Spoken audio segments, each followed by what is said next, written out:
दोस्तों, क्या आप भी कभी ये सोचते हो कि 60 की उम्र में जॉब से रिटायरमेंट लेके आगे के बची हुई लाइफ अपनी फैमिली के साथ एंजॉय करोगे, घूमोगे, ट्रैवल करोगे, वो सब कुछ करोगे जो आप कभी ना कभी करना चाहते थे और कहीं ना कहीं जॉब की वजह से नहीं कर पा रहे थे।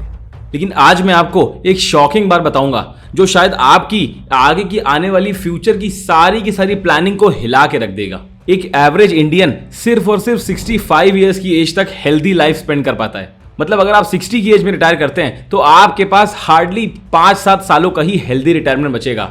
इसके आगे की लाइफ बहुत ज्यादा चांसेस हैं कि या तो हॉस्पिटल के बेड पे या फिर दवाइयां खाते खाते निकलेगी। मैं हूं आयुष और मेरा मिशन है कि मैं इस चैनल की हेल्प से अपने साथ साथ 1 लाख लोगों को अपनी लाइफ के पहले करोड़ तक पहुंचने में हेल्प कर पाऊं। आज इस वीडियो में मैं आपको दिखाऊंगा कि यही रिटायरमेंट ट्रैप जो हम सोचते आ रहे हैं, ये प्लानिंग, ये कैसे हमें पूरी लाइफ के लिए फंसा के रखती है और आगे आने वाले टाइम में ये चीज बिल्कुल भी एप्लीकेबल नहीं होने वाली है।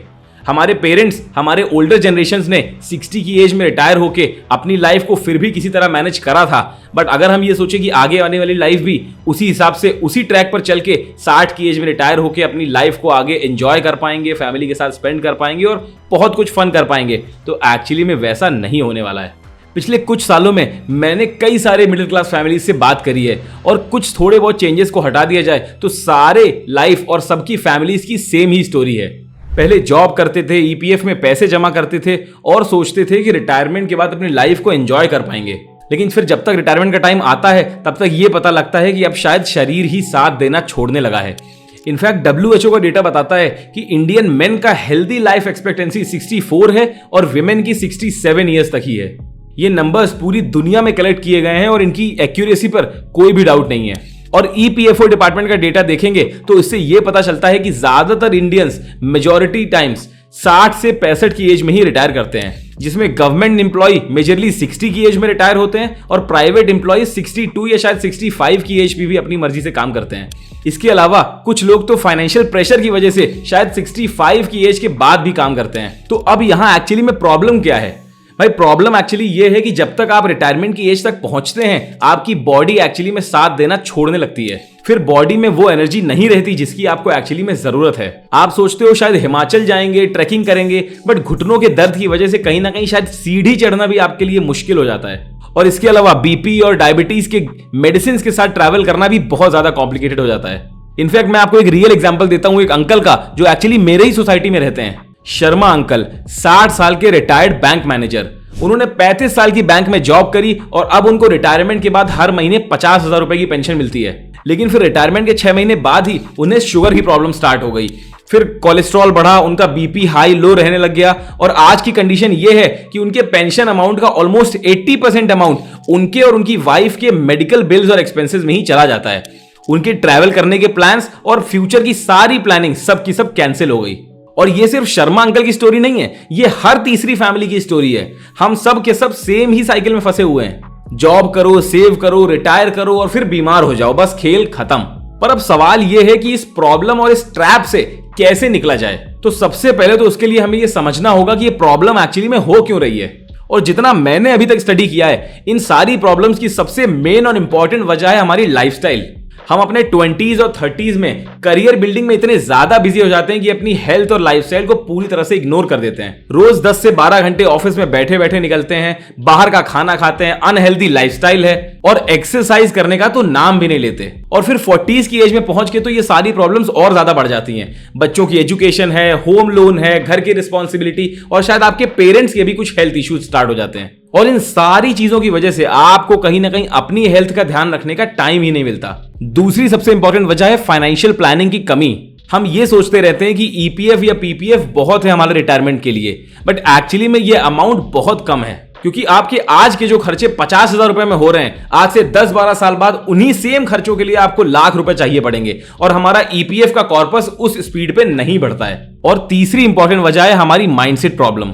हमारी कंडीशनिंग की वजह से हम ये सोचते हैं कि रिटायरमेंट की एज तो 60-65 साल ही है और उसी एज में हमें रिटायर करना है। उसके पहले अर्ली रिटायरमेंट का तो हम कंसिडर भी नहीं करते, उसे लग्जरी समझते हैं। लेकिन यहीं पर आके हम गलत हो जाते हैं क्योंकि एक्चुअली में इसका एक सॉल्यूशन है और इसके सॉल्यूशन में 3 चीज सबसे क्रिटिकल है जो आप अपनी एज के साथ साथ ही आपको लेके चलनी पड़ेंगी। सबसे पहला तो है हेल्थ इन्वेस्टमेंट्स। आपको अपनी हेल्थ को एक एसेट की तरह ट्रीट करना होगा। तो इसके लिए सबसे पहले तो कोई भी 8 से 10 लाख रुपए तक के कवर वाला हेल्थ इंश्योरेंस करा लीजिए। फिर मंथली 1000-2000 रुपए का जिम मेंबरशिप कंफर्म कर लीजिए और हर महीने 3 से 5000 रुपए एलोकेट करिए गुड हेल्दी फूडिंग के लिए। और इसके अलावा आपको रेगुलर टाइमली हेल्थ चेकअप्स भी करवाने होंगे। और ये सारे खर्चे देखने में तो शायद अभी आपको आज की डेट में एक्सपेंसेस लग सकते हैं, बट एक्चुअली में लॉन्ग टर्म की इन्वेस्टमेंट है जो आप खुद के लिए अपनी लाइफ में करते हैं। आज की डेट में खराब लाइफस्टाइल की वजह से एक मेडिकल इमरजेंसी में आप 5 से 10 लाख रुपए आसानी से गंवा सकते हैं। उससे अच्छा है कि हर महीने कुछ पैसे अपनी हेल्थ पे स्पेंड करके उसे लॉन्ग टर्म के लिए मेंटेन किया जाए। दूसरी चीज है अर्ली रिटायरमेंट। इसके बारे में भी आपको शुरू से ही सोचना पड़ेगा। अगर आपने 20, 22, 25 साल में अपनी जॉब को शुरू किया है और आप 45, 50 की एज तक आते आते रिटायर होना चाहते हो, तो आपको स्टार्टिंग से ही इसकी बैक कैलकुलेशन करके इसके लिए प्लानिंग स्टार्ट करनी होगी। इसके लिए कहीं ना कहीं शायद आपको अपनी इनकम का ऑलमोस्ट 30-40% तक सेव करना पड़ेगा, जो शायद आप स्टार्टिंग कर सकते हो आज 10%, 20% से सेविंग से। ये शायद सुनने में तो इम्पॉसिबल लगता है, बट कहीं ना कहीं ये बहुत इजीली पॉसिबल है अगर आप थोड़ा सा अपनी लाइफस्टाइल को ऑप्टिमाइज करके चलें। जैसे मान लेते हैं, लेट्स से आप आज 80,000 रुपए पर मंथ कमाते हैं और आप उसमें से 25,000 रुपए कहीं ना कहीं सेव करने की कैपेसिटी रखते हैं। फिर इस पैसे को प्रॉपर्ली इन्वेस्ट करते हैं और हर साल अपने सैलरी इंक्रीमेंट्स के साथ साथ सिर्फ 10% इस अमाउंट में हर साल बढ़ाते जाते हैं, तो ये आगे आने वाले 25 साल में आपके पास 10 करोड़ रुपए का कॉर्पस इकट्ठा हो सकता है। और वो कॉर्पस आपको 3.5-4 लाख रुपए से ज्यादा की मंथली पैसिव इनकम दे सकता है, जो कि आज के पूरे महीने काम करने के बाद कमाए हुए 80,000 रुपए से कहीं ज्यादा है। लेकिन हाँ, 25,000 रुपए मंथली सेव करना आसान नहीं है, तो इसके लिए आपको कुछ तो सैक्रिफाइसेस करने ही होंगे। हर हफ्ते बाहर जाके खाना खाना या एक्सपेंसिव रेस्टोरेंट में हर वीकेंड जाके डाइन आउट करना, इसकी बजाय कहीं ना कहीं आपको मोल्ड करके घर के बने खाने की तरफ थोड़ा सा फोकस करना होगा। बहुत हाई फाई और लग्जरी ब्रांडेड क्लोथ्स की जगह आपको शायद कुछ रीजनेबल ऑप्शंस में से चूज करना होगा और अननेसेसरी गैजेट्स और इंपल्स परचेजेस को भी कंट्रोल करना होगा। और तीसरी सबसे इंपॉर्टेंट चीज है इन्वेस्टमेंट स्ट्रैटेजी। सिर्फ पैसे को सेव करना ही इनफ नहीं है, हमें उस पैसे को माइंडफुली और केयरफुली ग्रो भी करना होगा अपने इन्वेस्टमेंट्स के थ्रू। यहां पर एसेट एलोकेशन बहुत ज्यादा जरूरी है, जो मैंने पिछले वीडियो में डिटेल में बताया था। आप वो वीडियो भी जाके चेक कर सकते हैं। आपको अपना पैसा स्टॉक्स, बॉन्ड्स या अलग अलग जगह पे इन्वेस्ट करना होगा।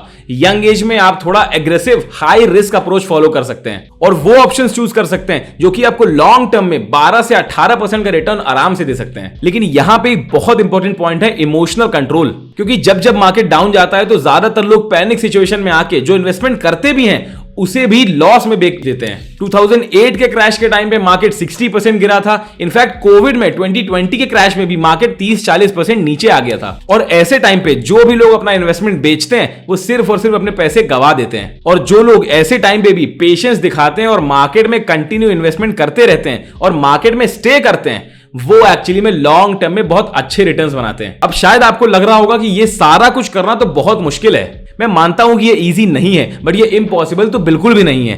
बहुत सारे इनफैक्ट हजारों इंडियंस ने इस स्ट्रैटेजी को प्रॉपर्ली फॉलो किया है और अपनी लाइफ में अर्ली रिटायरमेंट को अचीव किया है। मैं आपको कुछ प्रैक्टिकल स्टेप्स देता हूं जो आप आज से ही फॉलो करना स्टार्ट कर सकते हो। सबसे पहले तो अपने करंट एक्सपेंसेस का डिटेल्ड एनालिसिस करिए। अपने 6 महीने का बैंक स्टेटमेंट निकालिए और एक एक चीज मॉनिटर करना स्टार्ट करिए। कितना पैसा कौन सा कब और कहां जा रहा है। एंड आई एम श्योर आपको सरप्राइज होगा ये देख के कि अननोइंगली कितना पैसा फालतू चीजों में वेस्ट हो रहा है। Food deliveries, parties, clubbing, impulse shopping, ये सारा कुछ मिला के आपका 10-15 हजार तो हर महीने ऐसे ही वेस्ट होता होगा। दूसरा, आज से ही हेल्थ इन्वेस्टमेंट स्टार्ट करिए। अपने नियरेस्ट लोकेलिटी में ही जाके कोई जिम मेंबरशिप लीजिए और आज से डेली सिर्फ 1 घंटे जाके एक्सरसाइज करिए और इसके साथ साथ ही हेल्दी ईटिंग हैबिट्स भी स्टार्ट करिए। ये कुछ चीजें आपकी लाइफ में ड्रास्टिकली चेंज ला सकती हैं और आपकी लाइफ को ट्रांसफॉर्म कर सकती हैं। और तीसरा, आज से ही एसआईपी स्टार्ट करिए। अगर आपको डर लगता है तो अपनी सैलरी का कुछ ही परसेंट, शायद 10,000 से ही एसआईपी स्टार्ट करिए। ये अमाउंट शायद आज आपको ज्यादा लग रहा होगा, बट एक बार आप अपने 6 मंथ्स का बैंक एनालिसिस करेंगे, अपने एक्सपेंसेस को ट्रैक करना स्टार्ट करेंगे, तो ये फालतू खर्चों को हटाने के बाद ये अमाउंट आप इजीली सेव एंड इन्वेस्ट कर पाएंगे।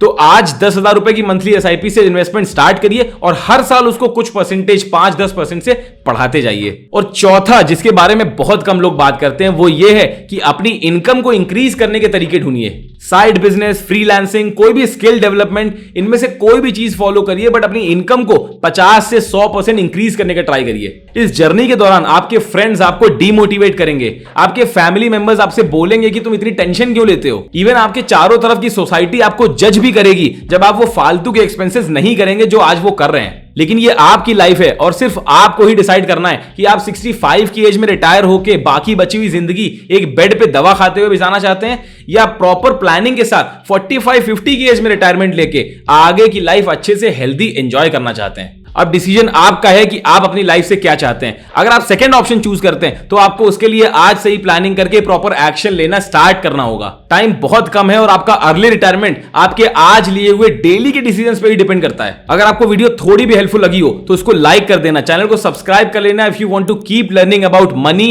Investing and rich money mindset. Remember, it is not what you say you will do, but it is actually that you do that matters. Until next time, stay financially wise.